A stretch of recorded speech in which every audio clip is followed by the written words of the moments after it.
રામ માડી રામ મિત્રો. તો આજે તમને નવાઈ લાગતી હશે કે આવો વિડીયો કેમ, બરાબર. તો આજે મને એક પ્રેરણા થઈ છે. ઘણા સમયથી હું વિચારતો હતો કે શું આ વિષય પર વિડીયો બનાવી શકાય, તો અંતે મેં આજે વિડીયો બનાવ્યો છે. રામ માડી રામ મિત્રો. તો આજે માતાજીનો મેસેજ સમજો કે પછી મારી પ્રેરણા સમજો, એક મેસેજ લઈને આવ્યો છું તમારા સુધી. હવે આપણે બધા માડીના કીધા પ્રમાણે સેવા કરી રહ્યા છીએ, અલગ અલગ રીતે પુનરાવર્ત કરી રહ્યા છીએ. ક્યાંક ને ક્યાંક અમુક લોકો મતલબ કે હું જોઉં છું સોશિયલ મીડિયા ઉપર, તો એ મતલબ કે કૂતરાની જે ચાટ હોય છે એને હાથથી સાફ કરતા હોય જોવા મળી રહ્યા છે, બરાબર. તો ક્યાંક ને ક્યાંક એ કૂતરાની લાળની અંદર એક ઝેરી મતલબ કે વાયરસ કહી શકાય, રેબિસ, જેના કારણે મતલબ કે હડકવાનો રોગ થાય છે, એના કીટાણુ મોજૂદ હોય છે. જ્યારે મેં આના વિશે રિસર્ચ કરી ત્યારે મને જાણવા મળ્યું કે ગુજરાતની અંદર હાલના સમયની અંદર બહુ વધારે કેસ થઈ રહ્યા છે રેબિસના, બરાબર. તો મારો ખાલી એક જાગૃતતા પ્રત્યેનો એક મેસેજ હતો કે તમે લોકો જે પણ સેવા કરી રહ્યા છો 100% સેવા કરો, માડીના આદેશ પ્રમાણે જેટલી બને એટલી સેવા કરો, પણ યોગ્ય તમારી જોડે સાધન સામગ્રી હોવી જરૂરી છે. જેમ કે ગ્લવ્સ થ્રુ તમે જો સાફ કરો છો તો કોઈ ઇશ્યુ નથી, કોઈ પ્રોબ્લેમ નથી. પરંતુ જો તમે તમારા હાથથી કરો છો, ક્યાંક ને ક્યાંક કીટાણુ તમારા હાથમાં રહી જાય છે. ડૉક્ટર અને મેડિકલ ઓફિસર જે બી હોય છે કે ડૉક્ટર લોકો સાફ કરતા હોય છે, ડૉક્ટર લોકો આવે છે, ટ્રીટમેન્ટ કરતા હોય, પણ એમની જોડે મતલબ કે યોગ્ય દવાઓ હોય છે, પછી સેવલોન વોટર હોય છે, ડેટોલ હોય છે, એ યુઝ કરતા હોય છે. પછી બીજી એક વસ્તુ હતી કે માડીના મતલબ કે એક વિડીયો છે જેની અંદર માતાજીએ કીધું હતું કે તમે તમારા વિસ્તારની અંદર મતલબ કે તમારો જન્મદિવસ હોય ત્યારે એક પોપટને મુક્ત કરો, બરાબર. તો કેટલાક લોકો મતલબ કે પોપટને લઈને આવે છે અમદાવાદ જેવી સિટીની અંદર અને પછી એ પોપટોને રિહા કરે છે. તો ક્યાંક ને ક્યાંક એ યોગ્ય નથી, કારણ કે ગામડા વિસ્તારની અંદર પણ અત્યારના સમયે મતલબ કે વૃક્ષો મળી રહે છે, પોપટોને રહેણાંક વિસ્તાર મળી રહે છે. અમદાવાદની અંદર અને એવી સિટીઓની અંદર જ્યાં આગળ મતલબ કે વૃક્ષો ઓછા છે ને પક્ષીઓ વધારે છે, તો અંતે વર્ષા ઋતુમાં જ્યારે પણ મતલબ કે જે જોખમી વાવાઝોડું આવે ત્યારે એ પક્ષીઓ મૃત્યુ પામતા હોય છે. તો આપણી એવી ફરજ બને છે કે જે વિસ્તારની અંદર મતલબ કે યોગ્ય હોય, જે વિસ્તારની અંદર મતલબ કે તમને લાગતું હોય કે અહીંયા આગળ પક્ષીઓ રહી શકે છે, એક હેબિચ્યુઅલ એન્વાયરમેન્ટ મતલબ કે પક્ષીઓ યોગ્ય વાતાવરણ જ્યાં આગળ મળી રહેતું હોય ત્યાં આગળ જ આપણે પક્ષીઓને રિહા કરીએ, એવો એક સંકલ્પ કરીએ.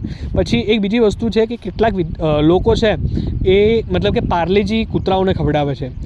પાર્લેજી બિસ્કિટમાં કંઈ વાંધો નથી, પરંતુ પાર્લેજીની અંદર બી મેં પૂછ્યું, પાર્લેજીની અંદર અમુક કમ્પાઉન્ડ એવા આવેલા છે જે કૂતરાઓને ક્યાંક ને ક્યાંક ખરજવાના રોગી બનાવે છે. તો મિત્રો આપણે પણ એક મતલબ કે જાગૃત નાગરિક હોવાના કારણે એવું કંઈ કાર્ય ના કરીએ જેનાથી મતલબ કે ક્યાંક ને ક્યાંક આ પશુઓને નુકસાન થાય. મિત્રો મારો હેતુ કોઈ વિરોધ કરવાનો નથી, હું પણ માડીનો સેવક જ છું, બરાબર. અને એમને જ આ પ્રેરણા પૂરી છે એટલે હું આ મેસેજ લઈને આવ્યો છું, બરાબર. તો આ વસ્તુ આપણે ધ્યાન રાખવાની છે. અને ઘણા બધા લોકો મતલબ કે અત્યારે સેવા કરી રહ્યા છે. તો વચમાં જ એક વિડીયો જોયો હતો જેની અંદર મતલબ કે એક કૂતરું હતું ને એને વાગેલું હતું અને એના ઉપર એમને દબાઈને મતલબ કે પાંટો બાંધી દીધો હતો. બટ ક્યાંક ને ક્યાંક એ ઘા ઓછો થવાના કારણે વધી જાય છે. તો 1962 એ એનિમલ હેલ્પલાઇન છે. બધા વિસ્તારની અંદર 1962 હેલ્પલાઇન કાર્યરત હોય છે. તો આ 1962 હેલ્પલાઇન ઉપર ફોન કરો. કોઈ પણ પશુ તમને જો ઘાયલ દેખાય છે, બરાબર, તો એમને તમે 1962 ઉપર હેલ્પલાઇન ઉપર કોન્ટેક્ટ કરશો તો 100% તમારી મદદ અને વારે આવશે અને જે પણ મતલબ કે સેવા કાર્ય તમે કરી રહ્યા છો એ પરિપૂર્ણ થશે, બરાબર. અને બીજી એક વસ્તુ છે કે જો તમને આવા કોઈ પણ ઘાયલ પશુ દેખાય છે ને તમારા વિસ્તારની અંદર 1962 સેવા ઉપલબ્ધ નથી, તો નજીકના પશુપાલન દવાખાના સુધી તમારે એ પ્રાણીને લઈ જવું એ પણ એક સેવા છે, બરાબર. તો મિત્રો મારો ખાલી હેતુ એટલો હતો કે આ જે સાચી માહિતી છે તમારા સુધી પહોંચે અને મતલબ કે આ બધા મતલબ કે જે પણ તમે સેવા કાર્ય કરી રહ્યા છો એના વિડીયો બનાવો અને જેટલા થાય એટલાથી વધુ લોકો મતલબ કે આ સેવા કાર્યમાં જોડાય, માતાનો જે સેવા યજ્ઞ છે એની અંદર જોડાય, બરાબર.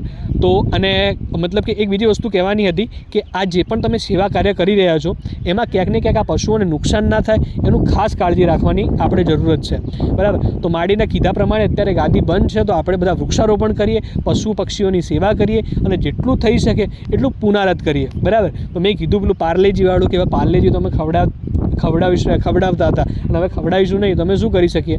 તો તમે તમારા ઘરની જે રોટલી હોય રોટલી બનાવીને પણ કૂતરાઓને ખવડાવી શકો છો, એનાથી કોઈ પણ નુકસાન થતું નથી, બરાબર. તો એ રીતે તમે સેવા કરો જેનાથી મતલબ કે પશુઓની સ્વાસ્થ્ય પણ જળવાય અને તમારી સેવા પણ ફળે, બરાબર. રામ રામ મિત્રો. જો વિડીયોમાં કંઈ ખામી લાગી, કોઈ ભૂલ લાગી હોય તો તમારો નાનો ભાઈ સમજીને માફ કરજો અને જો તમને વિડીયો ગમે હોય તો મતલબ કે મારી ચેનલને ફોલો સબસ્ક્રાઈબ કરી દેજો, બરાબર. રામ રામ.